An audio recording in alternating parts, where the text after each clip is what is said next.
Thank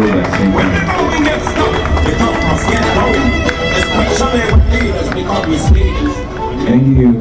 People power. Our power. NUP. And everywhere. In Kisoro. In Arua. In Midiana. In Agago. Even here. Thank you, ladies and gentlemen. Please take a seat. Very glad to see you, ladies and gentlemen.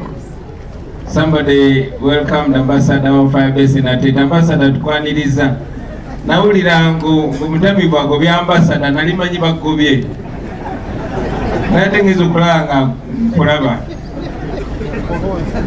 Ladies and gentlemen, it has been a long time since we had a press conference here, since we spoke to you. And between then and now, so much has been happening.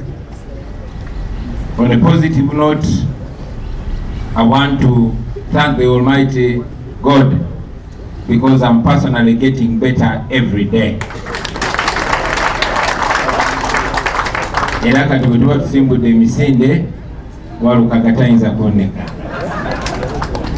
I also want to salute our comrades and welcome them back, Comrade Nubian Lee and Comrade Mwada Nkunyinji from Umrah. Assalamu alaikum warahmatullahi wabarakatuh. Takbir! Mukulike nyonyo. We used to tease Nubian. We used to call him Haj Ali because he used to be the devoted Muslim in our group in Firebase. So now the name has come to pass. The man is Ali and is Haj. Mumugende Kompon. Also, ladies and gentlemen, we're supposed to be here with Mama Jolly Mugisha, the Deputy President for Western Uganda. But as you all know, the Lord decided to take her to be with him.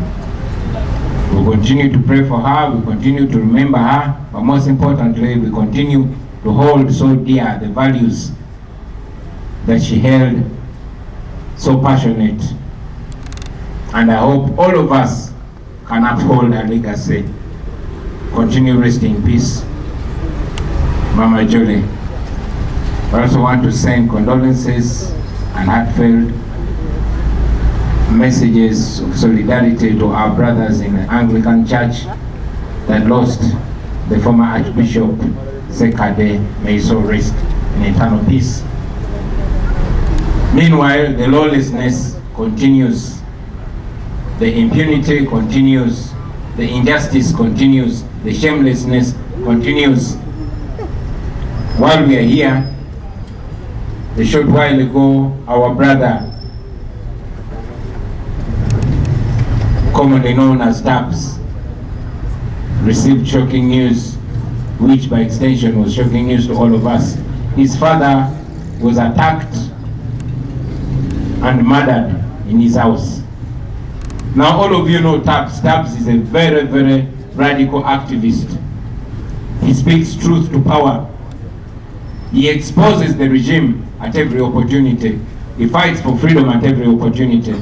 Now following a very deep interview, an international interview that he did exposing the injustices and the atrocities meted on the people of Uganda by the Museveni regime, it is highly suspected that those that killed his father in cold blood wanted to get back to him, to get back at him. We know that one day all this will come to light and those that did it will face justice. Now today, ladies and gentlemen, I want to talk about only two things, maybe three. First, I want to add my voice on the many voices speaking about the plight of the political prisoners that have been held in prison for the longest time, some 4, approaching 5 years, and others years and several months. Now all of you know that these people were arrested and detained without any crime. We challenged the regime, we challenged the judicial system expedite their prosecution. They didn't. No evidence was adduced. But they continued torturing these people in prison and intimidating them. All of you know that because our leadership is so reduced, you've seen irresponsible people speaking in the name of the government and bragging about, pressuring and coercing these prisoners to accept the crimes they never committed. You also Balaam visiting prisons beyond visitation hours. Many times I myself went to prisons, Chitalia and Luzira, and they blocked me from seeing these prisoners. And yet, at hours, sometimes past midnight, sometimes on weekends, Balaam and other regime apologists were allowed access to these people. They constantly told us that they were being coerced, they were being intimidated, and others being promised lots of things if they lied on themselves, if they accepted the crimes they did not commit. Ultimately, many of them accepted. Not all of them.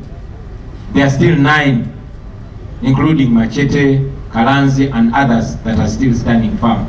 But ladies and gentlemen, I want to tell you that we understand. I personally understand, and I believe most Ugandans understand. We understand these comrades. We know that they are so pressed from all angles, denied access from we, their leaders, who give them confidence and hope, and yet pressured and coerced, using the prison officials and using those that are occupying government positions. I have a strong message to those our colleagues still in prison, that we are still standing with you. We do not criticize you for weakening, because we know what you're going through. We even understand people like Sanya, who are coerced and intimidated, that unless they come out and put on NRM t-shirts and start praising General Museveni, they won't get their freedom. We know that the things that they're being forced to do or say are not the things they believe in. So I want to encourage all of you not to see them in a negative light. Don't criticize them. Don't abuse them. Don't insult them. Give them love. Give them hope, because they need it. They have fought a good fight, and they are still fighting. Keep your arms open for them. I want to thank our team that has been looking after their families, paying school fees for their children. I want to thank you very heartily for not stopping. And we shall not stop. These people are innocent. These were just supporters. The regime is doing this to intimidate anybody else. But they don't know that they continue to expose themselves. As for us, we shall not give up. I also want to salute comrades like Machete, like Kalanzi, and many others who are still in prison, and they are still refusing to go by what Balaam and Museveni are saying. Because they understand, we took time to explain to them, it is so dangerous for anybody to coerce you to accept and be convicted, not of any other crime, but terrorism. That means you are a terrorist. That means you are accepting a curse on yourself. This regime is so heartless. You cannot subject somebody's son or daughter to such a curse. They didn't. Supporting the opposition is not terrorism. If so, why didn't they arrest me? Because these people were supporting me and the National Unity Platform. Why don't you arrest me? Why don't you prosecute me for terrorism? That shows that you're just cowards. Anyway, we salute you, comrades. We are still with you, and we shall continue standing with you. Those that are still in prison, I would understand if you gave up. But again, I would hold you in so much honor if you didn't give up. Because at the end of the day, you can never defeat somebody that does not give up. Museveni has done everything. He's tried to weaken us. But the only thing that we have bigger than him is that we refuse to give up. So friends, wherever you are, refuse to give up. I also want to once again raise the plight of our missing people. Our people are still missing. The Chibalama family is still crying. The Kanata family is still crying. And 18 other families. Those people are still missing. Nobody has ever seen them. We want them. We continue to demand for them. Now this takes me to my next point, and that is the sanctions that were recently slapped on 4 police officers, namely Kagarura Bob, Muine Alex, Tracy Jamdan, and Womanya Eli. These criminals in police uniform took part in the gross torture of Honorable Zake. And we told them we are going to come for you, whether when or when we are going to come for you. And here we are. But these are not the only culprits. Culprits are many. The main culprit is General Museveni, his son, and those hangers on. And we are going to go for them. It might take long, but it will happen. And when it happens, it will happen firmly. This is to remind all those that are in positions of power, especially the police and the military. Justice will come for you personally and your family, because these people are sanctioned with their families, not just them. So the long arm of justice will one day come for you. You do these things, but you won't forget. Justice will come for you, and be sure you will pay. You will pay for all the things that you're doing to the people of Uganda. Very finally, I want to remind the nation that as we promised, we are going to come to you in our next phase of the nationwide tour. We are still working out a few modalities, and we shall soon announce our schedule. So, be ready for us, comrade leaders. We are coming for you. We are coming to West Nile. We are coming to Masaka. Abe Masaka Tuja. We are coming to Kisoro. Atale Kisoro. Dana, tell the people of Kisoro, we are coming, and we are coming, all of us, with all of it. In the West, we are coming. Kasese, Kamama, we are coming. And even those in Kampala, we are coming. Abewa Kiso. Naja, Tuja. Naja Mugambe Tuja. So, muzikirize bino mbize mu Luganda very briefly, and maybe tujja kufuna ebibuuzo okuva gye muli basebo ne bannyabo. Tusanyuse nnyo okubalaba olwaleero nga bwe nabagambye nti olunaku lwaleero twandibadde ne Deputy President wa Western Uganda, Mama John Mugisha, naye Mukama yatusinga okumanya, yatusinga okola enteekateeka ez'enjawulo, yasalawo n'amutwala gy'ali. Twongera omwenyumirizamu, twongera omumisinga, n'okusingira ddala twongera okutambulira mu kkubo lye yatulaga, okumuweesa ekitiibwa kuba ekyo kye tusobola okukola okuuma memore ye. Namaze n'okukulisaayo muganda waffe Nubianli ne muganda waffe Honorable Muwada. Ennaku ezo twabalaba nga banekanekanye mu byeru nga bagenze kukaba mukuliko eyo basebo. Nabagambye mu Luzungu lwakuba eri mutwanko byakabananga mabize ne mu Luganda. Tinubya ndi oyo mu biseera byaffe bya firebase twamutiizinganga kubanga yali omusiraamu ennyo mu ttiimu yaffe nga buli kaseera asaala emirundi mingi olunaku. Ne tumukazaako erinnya erya Haji Ali. Katonda w'amaanyi yetwayogeranga ng'ekisaaga akakitutuukiridde. Sebo Haji, salaamu alaikum wa rahmatullahi wa barakatuh. Naye era nkibajukiza nti obumenyi bw'amateeka bugenda mu maaso, ettemu ligenda mu maaso gye buvuddeko ennaku si nnyingi nnyo. Muganda waffe TAPS gwe twakazako erya TAPS naye nga ye Andrew Natumanya, taata we bamuyingirira ne bamutugira mu nnyumba. Ekyo ffe tetulowooza nti kyagwawo bugwi, naye TAPS yali amaze ebbanga nga y'omu kubakuba ebifaananyi ebyanika ebikolobero gavumenti eno byekola ku bantu.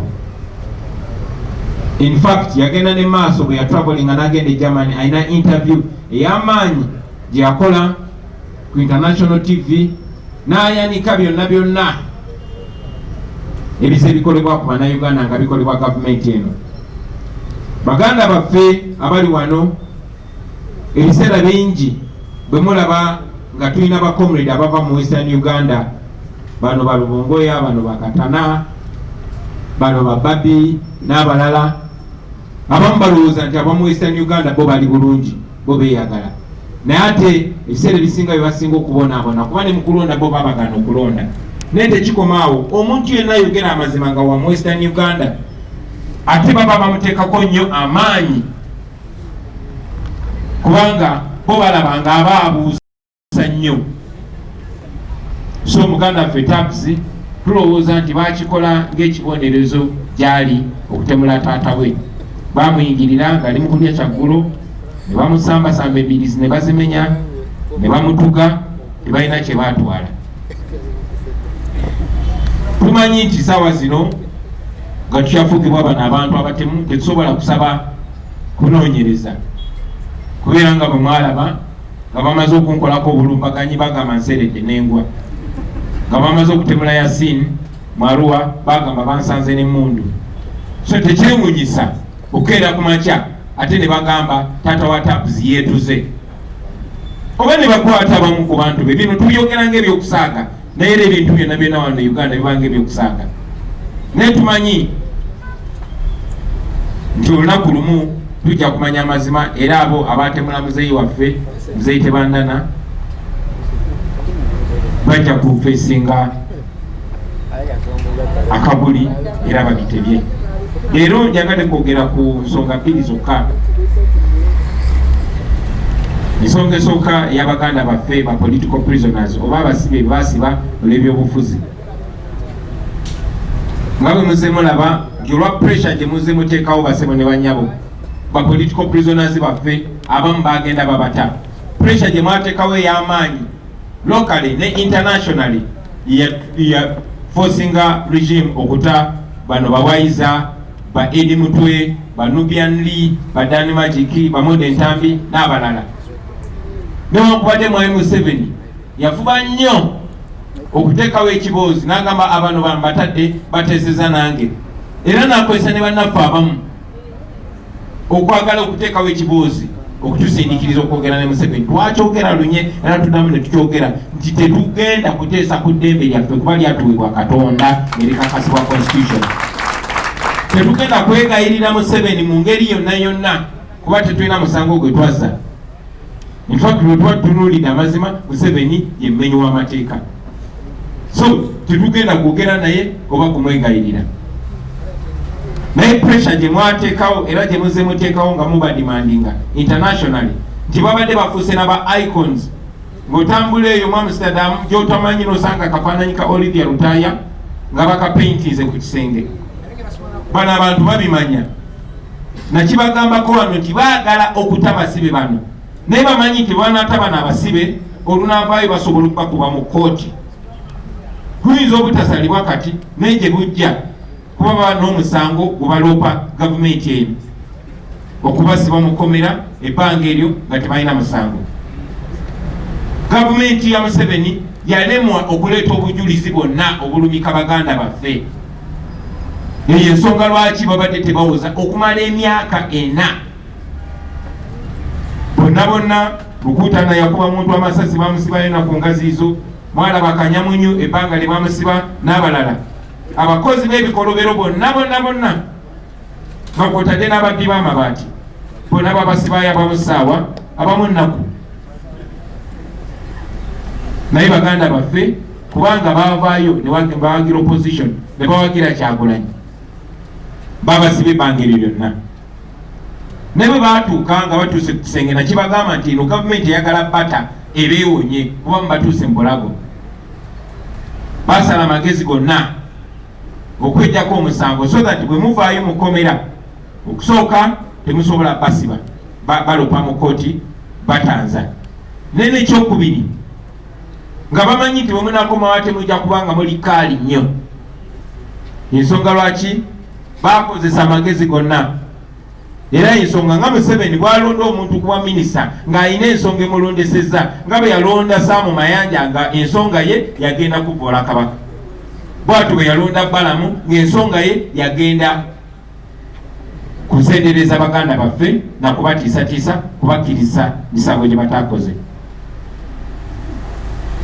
Mujjukira twakyogerangako nti twagendanga mukomera okulaba naffe bano nga tebatukkiriza balaba nange kennyini emirundi mingi nga ngende luzira nekitalya naye nga bannemesa okulaba bano abantu nga bagamba order from above bagambe temulina balaba naye ate era nga amawulire getufuna agavaayo nti babajjayo sometimes n'ekiro 6 kubanga Balamu oba omukozi wa gavumenti omu agenze okuboogereza obasendereza okukkiriza emisango gye batazza.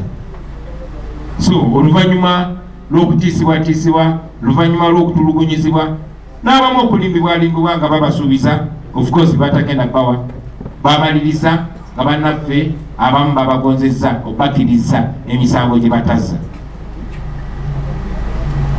Tuze nga tubanja bannaffe nga twagala babate naye nga n'abamu kubakolera gavumenti naye nga beerimbisemu ffe nga bagamba abasibe tubakolamu ssente Museveni jako mubasiba gye tukoma okugaggawala neŋŋamba kati lwaki temubata bizinesi n'egwa lwaki temubata ne tuba nga tetukola ssente kuba tubadde tugamba bannaffe bata naye nga baagala babate nga babataddeko ekikoligo era abamu babasindikiriza babatiisatiisiza babanyigiriza ne bakkiriza emisango gye batazza. Si musango gwa kubba nkoko si musango gwa accident naye musango gwa butujju terrorism. Ogwo gwe musango ogusinga obubi mu nsi yonna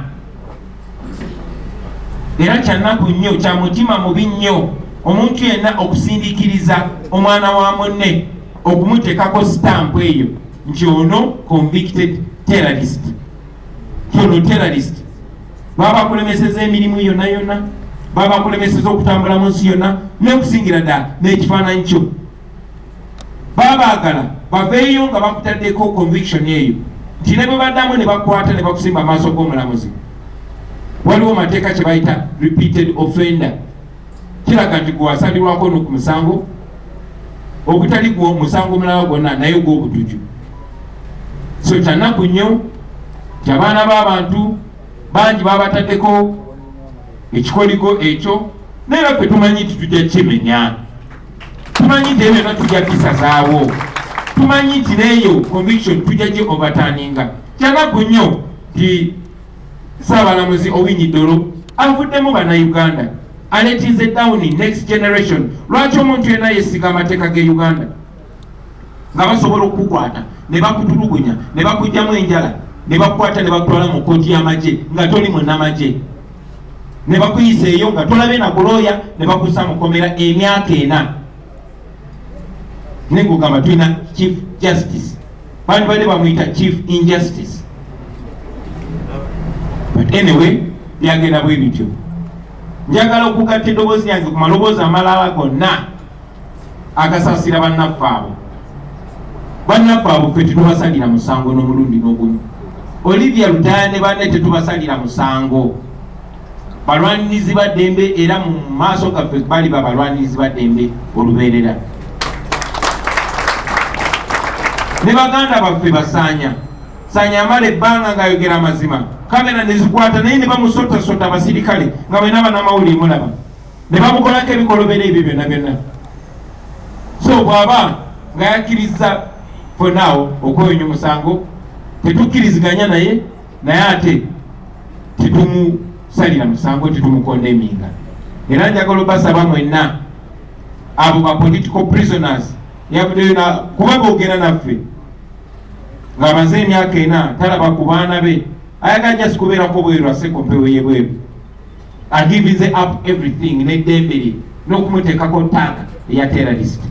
So mubasaasire bwe bajja gye muli mubaanirize n'omukwano mubaanirize n'ekisa era mubawe obuyambi bwonna obwetagisa. Njagala nnyo okwebaza ttiimu yaffe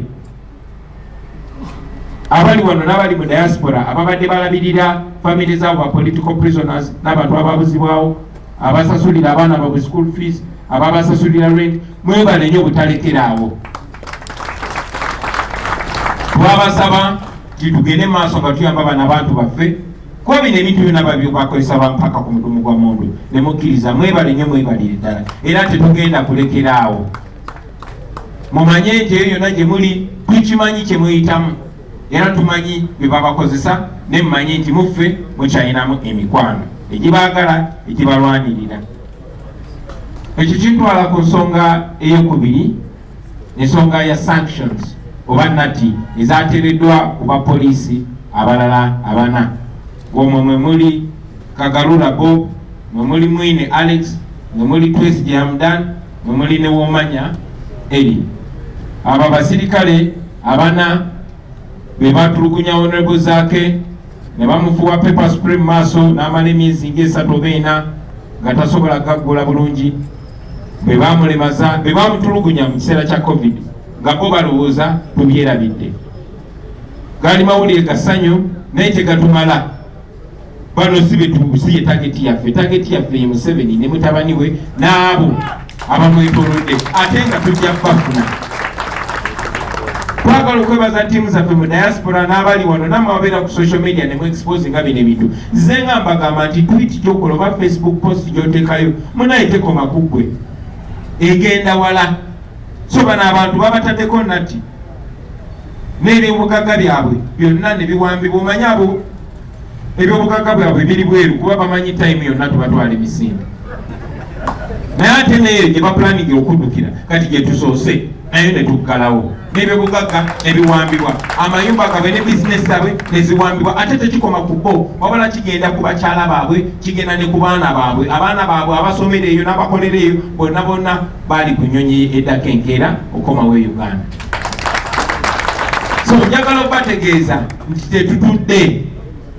Musobola okukola byonna bye mukola naye mujja bisasulira. Muyinza okubikola nga mwagala kusanyusa Museveni naye mujja bisasulira mwenna nga ne bosi wammwe Museveni mwali. Ekisemberayo ddala bassebo ne bannyabo kwe kubajjukiza nti nga bwe twasuubiza titugenda kubatuukako mu bitundu mwemmwe yenna gye muli era tujja. Njagala okusaba abakulembeze bannaffe bakoordinators baffe abantu mubateeke mu mood. Munaye Basmat n'abalamba tujja ewengo tujja Bishop tujja ewammwe Mityana. So mutulindirire tujja batuukako tuteereza nsonga ntonotono za program then mubanga tono tujja kuba twanjula program yaffe yonna nga bwegenda okutambula. Ndowooza eddakiika esigaddeyo kanzirike zibeere za bibuuzo ebiva bannamawulire nammwe bamemba baffe. Mwebale nnyo mwebale ddala Mukama abampeera omukisa. People power! Our power! NUP! Everywhere! Luzira bwala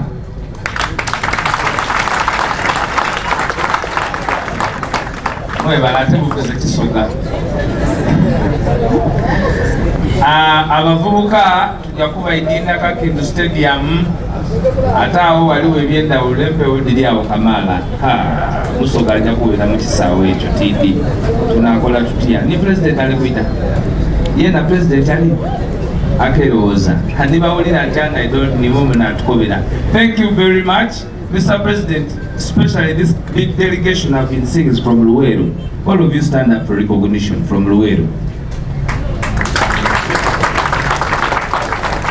People power, our power.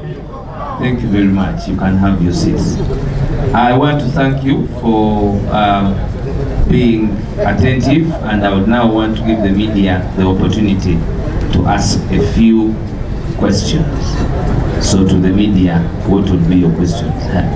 Yes, my brother from NTV.